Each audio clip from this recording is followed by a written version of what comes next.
Mandai TV Online. Wanigani penzi mtazamaji wa Mandai TV, karibu kwenye kipindi chetu cha tiba lishe na virutubisho. Ni mimi mwingine mtaalamu Mandai. Kama ilivyo kawaida, tunakuleta vipindi mbalimbali kwa ajili ya kuweza kukumbusha, lakini pia kukufundisha. Dhamira yetu kubwa kuweza kuboresha afya kila siku, kwa sababu sisi wote tunahitaji tuwe na afya njema, na ili tuweze kuwa na afya njema lazima tukumbushane, na kukumbushana kwetu dhamira yake kwamba kuweza kuwa na afya njema, na kwa sababu tumekuwa na kawaida ya kusahau, ndio maana kila wakati tunapenda tuwe tunazungumzia masuala mbalimbali yanayohusiana na masuala ya afya. Na leo hii nimekuja na mmea ambao unajulikana kwa upande wetu sisi wa Tanzania, tunauita msisimizi. Msisimizi ni mmea ambao unafahamika sana, na wale ambao wako nje kidogo ya mji huwa wanaotumia sana kama bakola kuwachakia watoto. Bakola yake inakuwa ivunjiki. Wale ambao wa zamani mimi ambao washachapwaga zamani, wanategemea ukichapa bakola mbili zenye nguvu, ya tatu ile bakola inavunjika. Sasa huu msisimizi huwa hauvunjiki. Yaani ile bakola ukitandikwa nao wewe unapinda, unanesa kama vile waya wa umeme. Ukitandikwa na waya wa umeme, kama tunaita ule waya wa umeme, kuna jina lake lilikuwa linaitwa zamani. Ukitandikwa nao ule unakunjwa kwenye mkono. Tulikuwa inaitwa falo. Kwa wale ambao walikuwa na kaka kidogo sehemu za fujo, ukitandikwa na falo unajua kabisa kwamba huu nimetandikwa vizuri. Sasa ule mmea unafanana na mmea ule waya wa umeme ambao unaitwa falo. Ukilambwa nao lazima maumivu yake siku 3 ni rahisi.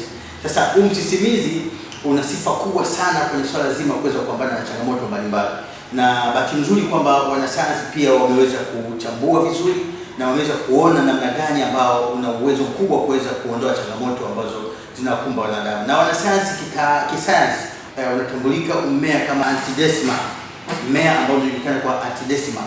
Ukiangalia kwenye upande wa wataalamu wameona namna gani ambao umefanywa tafiti na namna gani ambavyo umekuwa na nafasi kubwa kuweza kupambana na shida mbalimbali. Sasa kwa Tanzania kiasili tunazungumzia kwamba msisimizi ni mmea ambao wenye maajabu makubwa. Wale wengi ambao wenye kufanya maajabu, wenye kufanya mauzauza, nikisema kufanya mauzauza sio kwa kunielewa, ina maana kwamba zamani ilikuwa kwamba kuna muda maalum wa kutembea, yaani maeneo ya nje ya mji, kwamba kuna muda maalum wa kutembea, kwamba ikifika saa 4 hauruhusiwi kutembea mtoto mdogo, ikifika saa 6 hata watu wazima hawatakiwi kutembea, na kuna baadhi ya sehemu nyingine watoto mwisho kutembea saa 12. Na kwa nini ilikuwa na limit ya kutembea? Kwamba kulikuwa na wajanja kazi yao kubwa kuwapoteza watoto. Yaani maana yake kwamba mtoto ikifika saa 12 saa 11, mtoto akiwa anazurura inawezekana usimuone wiki au wiki mbili au usimuone kabisa. Ikifika saa 4 wenye miaka 15 16 ni mwisho wa kutembea. Ukileta ubishi maana yake unapotezwa. Watu wazima au watu wakubwa ikifika saa 6 nao wanapigwa limit, mwisho wa kutembea. Ukifanya masiara aidha upigwe makofi na watu wale kupiga makofi usiwaone, au inawezekana kwamba ukapotezwa njia. Yaani badala ya kwenda nyumbani kwako ukashangaa unarudi ulikotoka. Haya mambo yalikuwa zamani na sisi tumeyashuhudia, kwa sababu sio hadithi, ni mambo ambayo yapo. Na kwa hapa mjini tusoko tuliona zamani, lakini ukiwa nje ya mjini, yani kama mikoani, hayo mambo bado yapo. Sasa huu msisimizi ni kiboko ya wale ambao wenye kuwekea limit watu kutembea. Maana yake kwamba ule mti wa msisimizi ukiuchukua, yani majani yake ukiafikisha vizuri, yani unaweza kutembea muda wote. Wale ambao wenye kupanga mida ya kutembea wanakuwa hawawezi namna kuweza kukudhibiti, kwa sababu ukiafikicha kwenye mkono ama ukijifikicha usoni ama ukijifikicha sehemu yote ya mwili, maana yake watu imani kwamba inakupa hawawezi kukuona na una uwezo wa kuweza kupambana nao. Takuwa nimeeleza vizuri. Yaani ina maana kwamba kuna wabaya, yaani kuna wachawi walikuwa wana kawaida kubwa kwa kupanga ratiba kutembea. Ina maana kwamba kumbe wachawi nao wana serikali yao. Sasa ile serikali yao huwa wanaingia mpaka kwenye utawala wa kawaida, yaani wanaingia mpaka kwenye utawala wa kawaida kukupangia wewe kutembea. Ukibisha wanakuadhibu, aidha wakupoteze ama wakucheleweshe. Kuna mtu ambaye rafiki yangu mmoja yaani alichelewa, alifanya ubishi kidogo. Baadaye ilikuwa mwisho saa 6, yaani mwisho saa 7. Cha ajabu alitembea mpaka saa 9, akaenda akaanguka sehemu, akalala, akaamka saa 2 asubuhi. Kwa alitembea usiku kucha mzima, hapo akaenda akalala sehemu ambayo karibu na nyumbani tu. Yaani nyumbani hapo akalala pembeni yake. Hakunywa pombe labda alilewa, hakuna. Yaani walimfanyia ule uhuni. Na hawa wanaitwa ile kiasili wanasema kiasili kuna majina yao yanaitwa sisi watu wa kusini mwa Afrika wanasemaje, wanasema ainja ndutu, yani wajanja wa usiku. Ainja ndutu wanaitwa ainja ndutu, yani wale ni wajanja wa usiku, kwa mabinti wadogo wadogo tu wazuri, lakini wanakuwa ni wabaya. Afu kwa kitu kimoja zamani, yani kuna watu wana ile mawazo kwamba wachawi wanakuwa wazee, lakini jua wazi kabisa hawa wanga unaoacha wazee hawajaanzia uzeeni, walianzia utotoni. Na wewe kama tangu utoto wako hivi sasa sio mchawi, mpaka unaweza kuwa si mchawi. Kwa hiyo wachawi wao wanaanza utoto, yani wanaanza ukiwa wadogo, wanarithishwa ndio wanakuja mpaka kwenye uchawi. Na ndio maana kuna wazee hivi sasa uoga wanatumiwa kumbe hawana historia hiyo ya uchawi. Unawaacha watoto wadogo, inawezekana kwa wana mambo haya ya kichawi mpaka wanazeeka nayo. Kwa hiyo zamani tulizungumza kuna vichana vidogo tuambie maziwa yamesimama. Hawa ndio walikuwa wanaingizwa kwenye kazi, wanapoteza wanaume, wanapoteza watu, wanapiga makofi watu. Hawa wasichana wadogo. Na pia wapo wavulana wadogo, wanasema wavulana wale wanaume ambao walifika kwenye umri mkubwa. Ndio walikuwa wanaingia kwenye haya mambo. Na wapo mpaka sasa wanazeeka na mambo yao.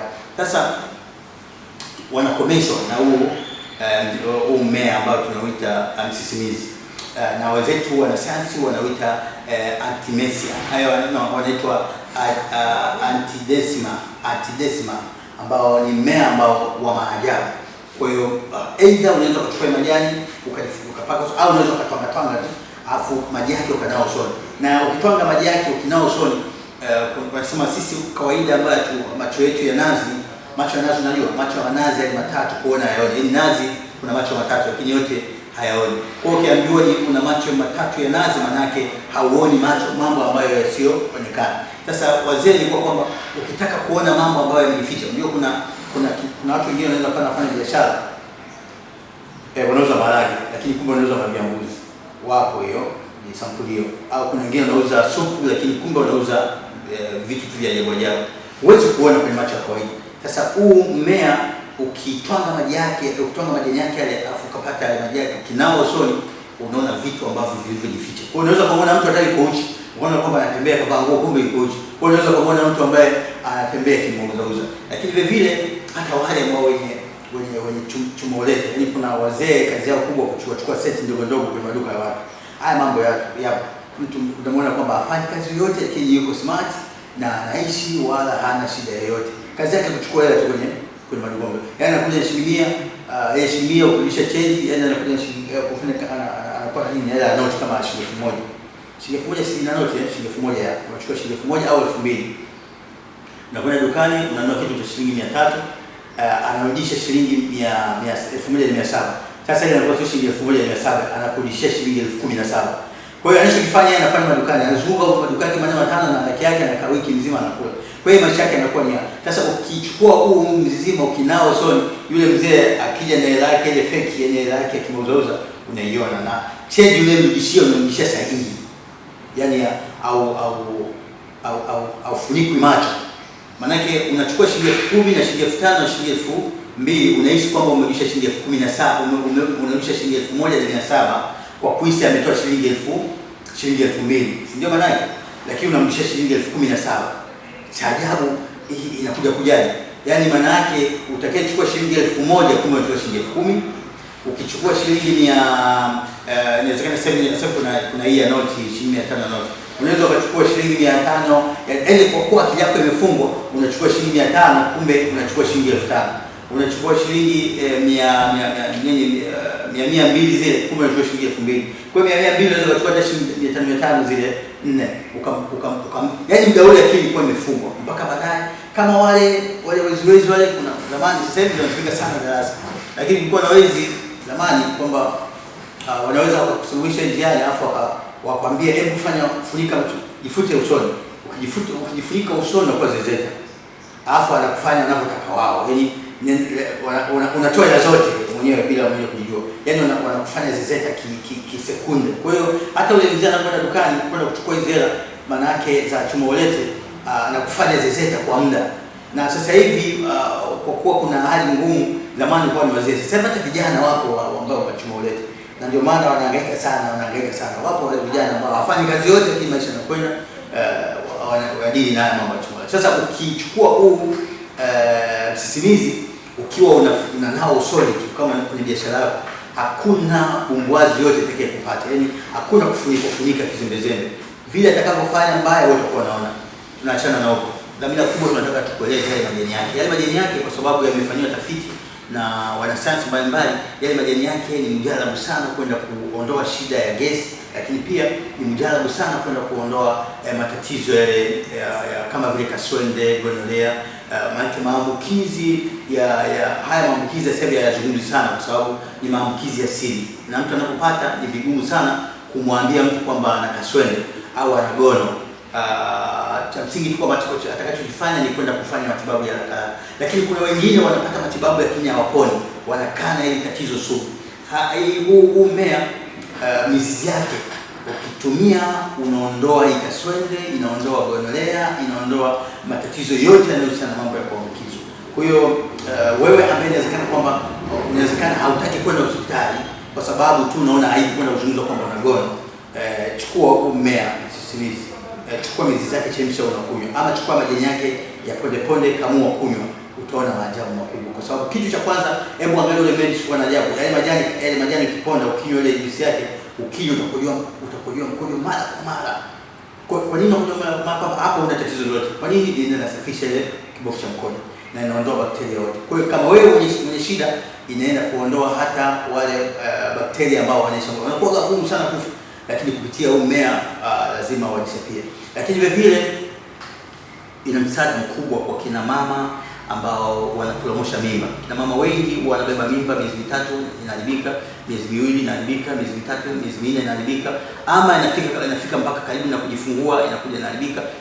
Tumia mapema kabla hujaingia kwenye mimba. Tumia kwa muda mwezi mzima na itaimarisha ile mishipa ya tumbo la mimba, itaimarisha ile kibofu cha wasemaji nini kizazi, itaimarisha kizazi kwa sababu promosha mimba kizazi kushindwa kubeba uzito mkubwa. Kwa hiyo ukitumia itasaidia kwenda kutengeneza kizazi vizuri na kufanya ile misuli ama ile mishipa kuimarisha kutokuwa na shida yoyote. Na hakika kwamba utakuwa umenielewa vizuri, lakini kama kuna mahala ambapo wewe unaona hujaelewa vizuri, bahati nzuri nimekuwekea namba yangu ya simu. Namba yangu ni 0745 900 au unaweza kuingia kwenye Instagram andika Mtaalamu Mandai, ama Facebook andika Mtaalamu Mandai. Utaona vitu vingi nimekuwekea kwa ajili ya kuweza kupata darasa, lakini pia kwa ajili ya kuweza kujifundisha namna ya kuweza kuondoa changamoto unazokutana nazo. Ni mimi si mwingine, ni mtaalamu wako tiba lishe na virutubisho, Mtaalamu Mandai kutoka Mandai Herbal Product. Kama una tatizo lolote, njoo tuonane. Napatikana siku zote, saa yote, muda wote. Lakini kama uko nje ya nchi, sio mbaya, namba zangu zipo, nipigie, nitakufikishia huduma yangu popote pale ulipo. Ili kuweza kusubscribe, angalia kuna kialama chekundu kiko juu yako, kibonyeze hicho. Ukibonyeza itakuja alama ya kengele na kibonyeze. Hii itakusaidia kwamba vipindi vyetu vingi vitakuwa vinakufikia na unaweza kuvihifadhi kwa ajili ya kuweza kupata kumbukumbu. Na hakika utakuwa umenielewa vizuri. Nikutakie siku njema, lakini pia nikutakie afya njema. Bye bye.